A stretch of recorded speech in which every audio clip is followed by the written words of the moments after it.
long, but I wrapped the tune around it for to tell it in a song. It's a tale about three bushmen prospecting for gold, and the saga of the loaded dog as Henry Lawson told. They had heard about a reef of gold out near Stony Creek, and so they sank a shot and struck hard rock at 7 feet. They had pitched a tent and made their camp in a patch of scrub, and Dave and Jim were down the shot while Andy cooked some grub. They drilled the rock and blasted it, progress was hard and slow, still they persisted with the patience gold prospectors know. Dave Regan, he loved fishing, and Andy Page did too, but now that it was winter they were catching very few.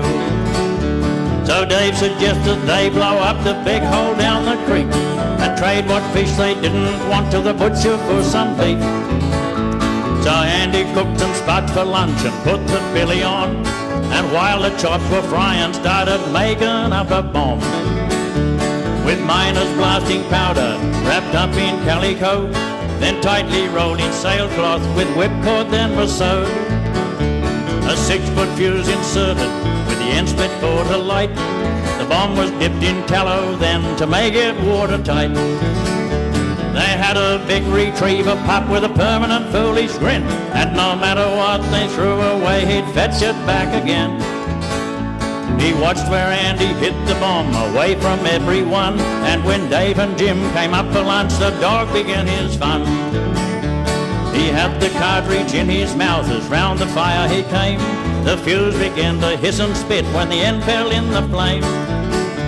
Well, the three men bolted different ways through the bracken fern, while Tommy thought it was a game and chased each one in turn. Jim shinned up a sapling, Tommy waited underneath, a silly grin across his face with a bomb between his teeth. The fuse was getting shorter, so Jim sprang from the tree and bolted for the pub while Tommy chased him playfully. He charged into the bar room and quickly slammed the door. When Tommy couldn't get inside, he went under the floor. A savage yellow cattle dog was waiting underneath.